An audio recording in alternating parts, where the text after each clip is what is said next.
Thanks very much for staying with us. Time now for Eye on Africa with me, Georgia Calvin-Smith. Tonight, more than just a competition. Africa's Paralympic journey takes it up a notch here in Paris as the Games kick off in style. With every cycle, the continent's athletes rise to greater heights and prominence in adaptive sports. Also, police around the world are trying to tighten the net on West African cybercrime mafia. Hundreds from the notorious Black Axe network are arrested in an Interpol crackdown. And in Kenya, the Pan-African Festac Festival's underway, the third edition of the modern incarnation of a brand that first began in 1966 before enjoying a 45-year hiatus. And we're at it again. The opening ceremony of the Paralympics is broadcast across the world on Wednesday night. 549 medals up for grabs across 22 sports during the tournament.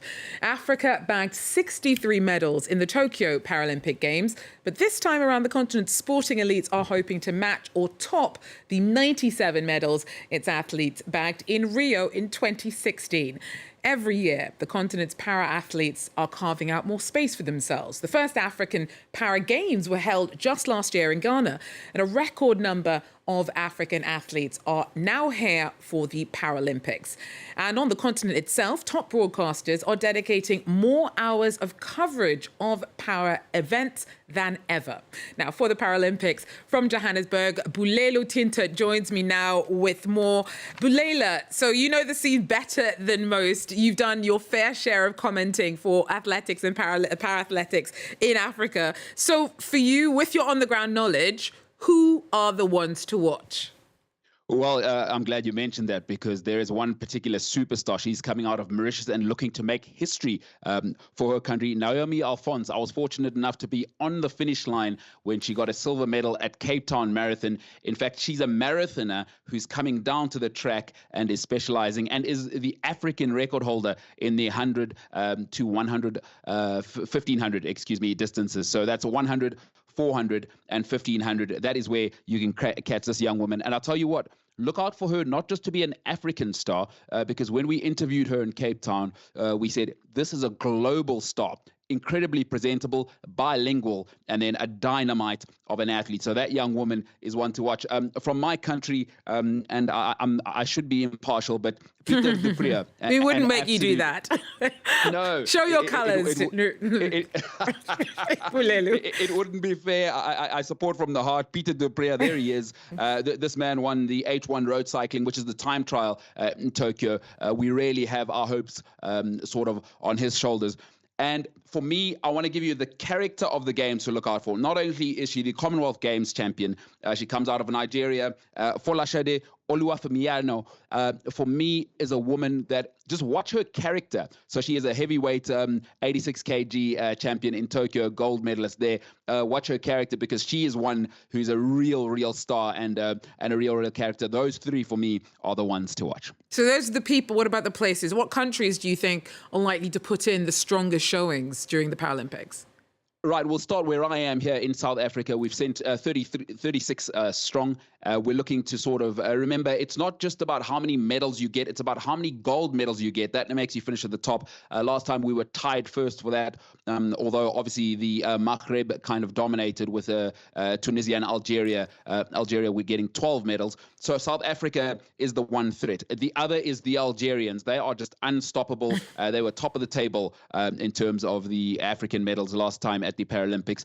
But I tell you this, I have it on good authority. Egypt are sending an incredibly strong team, and they are backing their weightlifting to say we will break the deadlock that has been sort of Tunisia, Algeria in the Maghreb.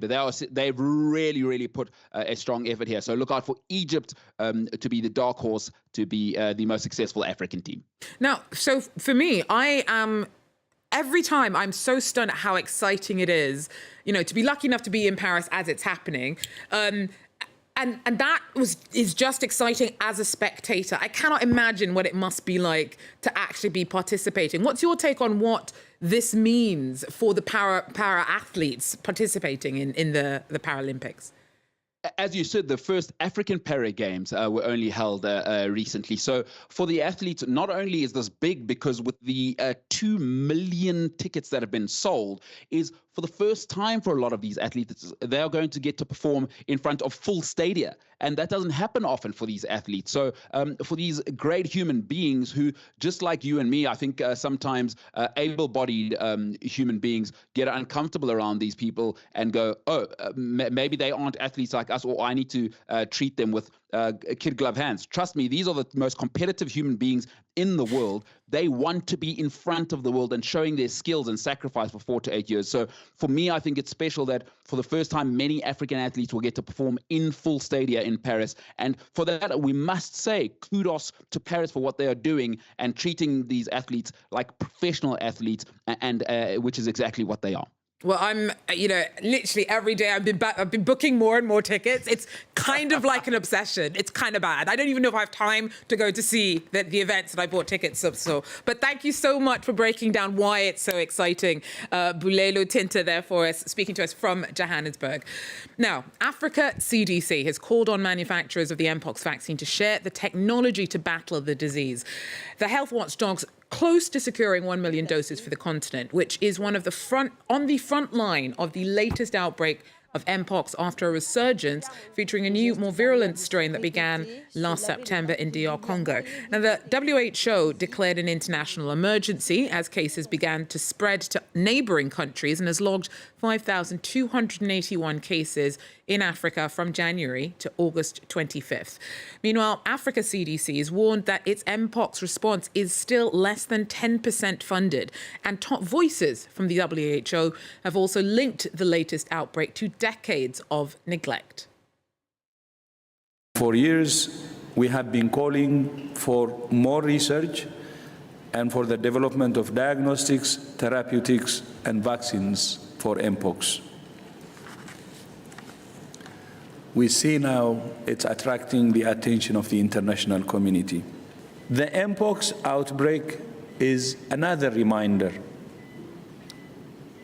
if any were needed, of the critical need for a legally binding international agreement to ensure a coordinated and equitable response to pandemics. Now, 300 people have been arrested as part of an international crackdown on a West African cybercrime network known as Black Axe. Agencies from across 21 countries carried out raids between April and July this year, and Interpol has called the Operation Jackal 3 a major blow to the Nigerian cyber mafia. But although a battle may have been won, the war is far from over. With me now for more on this is cybercrime expert Professor Nena Afianyi Ajufo, who joins me now from the UK. Professor, so first of all, how does Black Axe operate, and how significant do you think this crackdown is?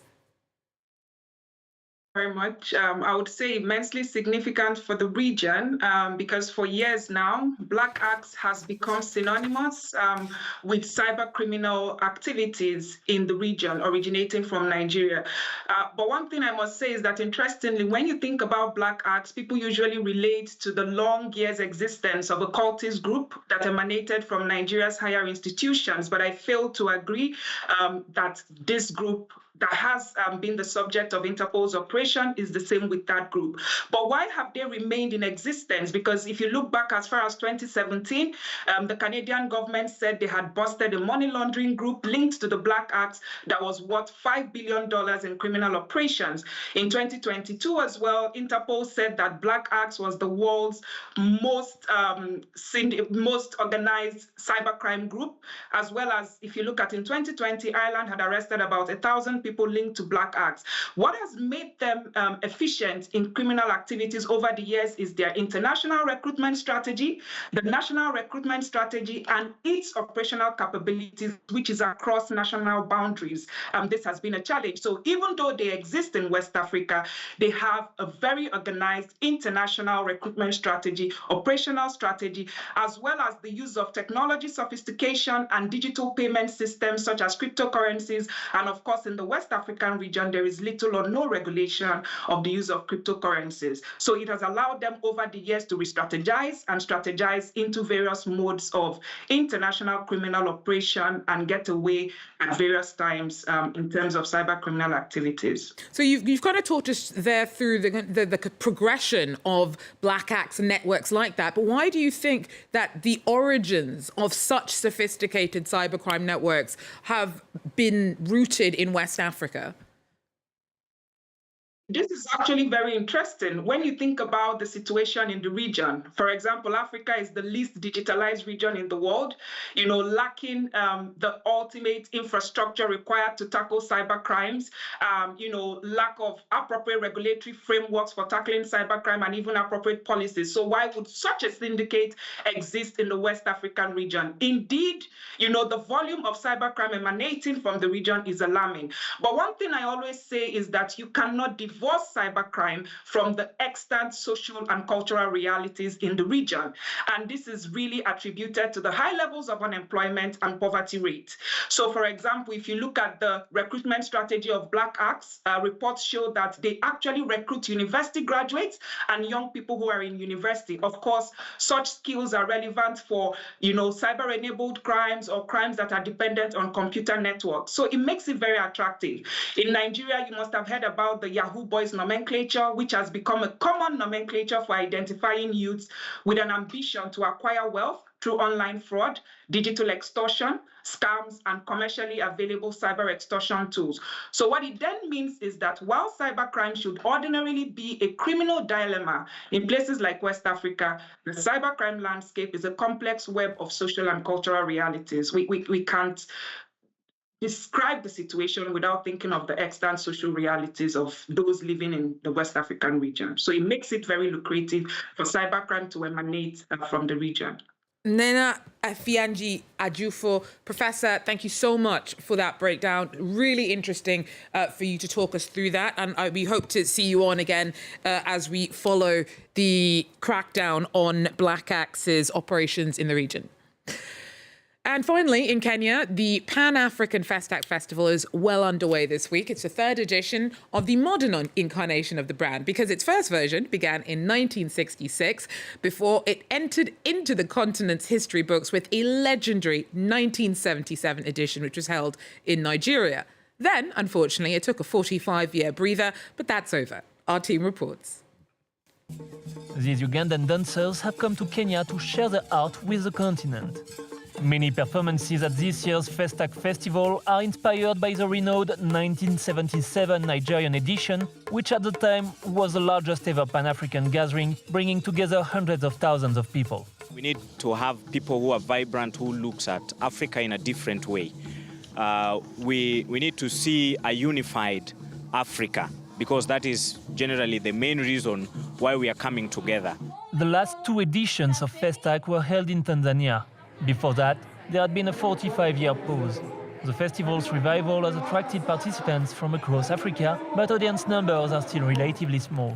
Still, many creatives here say that their priority is networking. It fits very well with the work that we do. We are showcasing products from Africa, promoting inter-African trade, because we've realized that Africans, we rely so much on products that originate outside the country, outside Africa, outside the continent, yet we have the manpower, we have the skills. Before the weekend concerts, which are expected to attract more visitors, artists can meet and create together.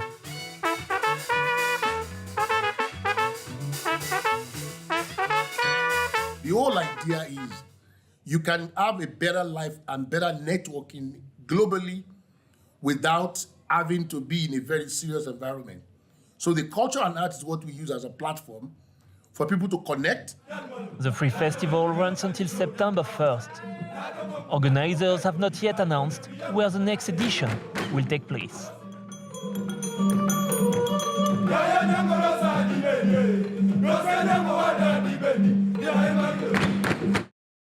It's amazing. That is, though, unfortunately, all we have time for Iron Africa for now. Thanks very much for joining us. Do so again if you can. Till then, take care.